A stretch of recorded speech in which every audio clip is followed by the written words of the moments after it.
हम सब इस निर्णय का विरोध कर रहे हैं। यह निर्णय किसी प्रकार से गले उतरने लायक नहीं।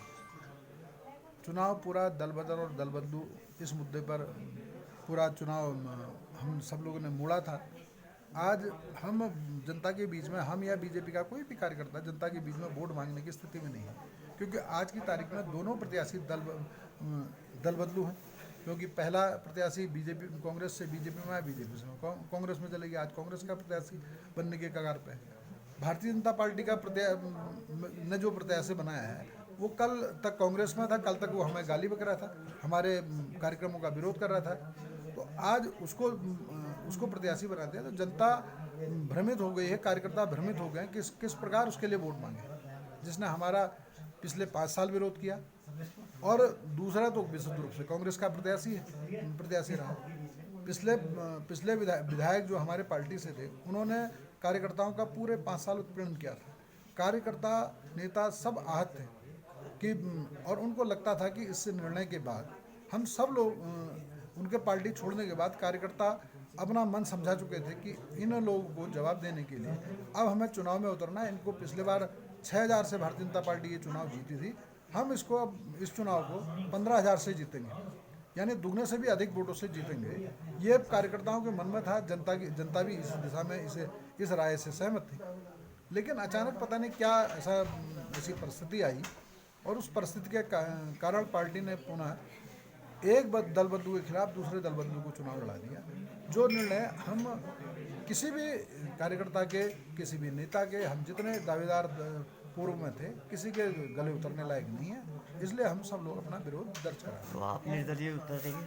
कल इस बारे में, इस दिशा में भी हम लोग विचार कर रहे हैं। तो आगे जो भी है, जैसे मतलब आपने लगाया कि एक सोची समझी साजिश है, ठीक है, कि कांग्रेस का नेता है, दोनों कांग्रेसी हैं और कांग्रेस को जिताने के लिए साजिश की जा रही है। निश्चित रूप से इसमें बड़ी साजिश मुझे दिखाई देती है। साजिश हम इसमें पता लगाने की कोशिश करेंगे कि ये सोची समझी साजिश यशपाल आर्य और उसके बेटे को चुनाव जिताने की हो सकती है, क्योंकि वो दल बदल और दल बदलू के मुद्दे में दोनों पिता पुत्र इस चुनाव में अपने को हारा हुआ महसूस कर रहे थे। जनता के बीच में था कि इस बार ये बड़े अंतर से दोनों सीटें हारने वाले हैं, और उनके जीवन मरण का ये प्रश्न था।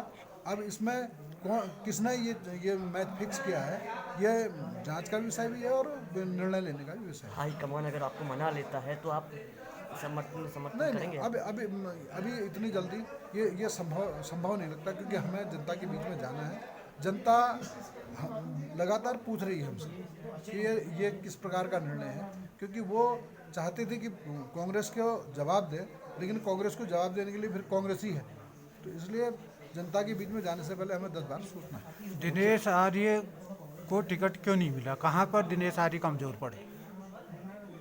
अब मैंने कहा ना कि हम तो हर दृष्टि से, हमने कहा संगठन के दृष्टि से और इस क्षेत्र को, इस विधानसभा को के दूरस्थ क्षेत्र, चाहे एक और मोना हो, भथरोज खान का क्षेत्र हो, उखड़डूंगा हो, बेलनाई सेला हो, बागनी रियाड़ गांव हो, सौड़गढ़ बागनी हो, इन सब गाँव को हम लोगों ने व्यक्तिगत कार्यकर्ता के साथ जुड़ के संपर्क किया, क्षेत्रों में किया।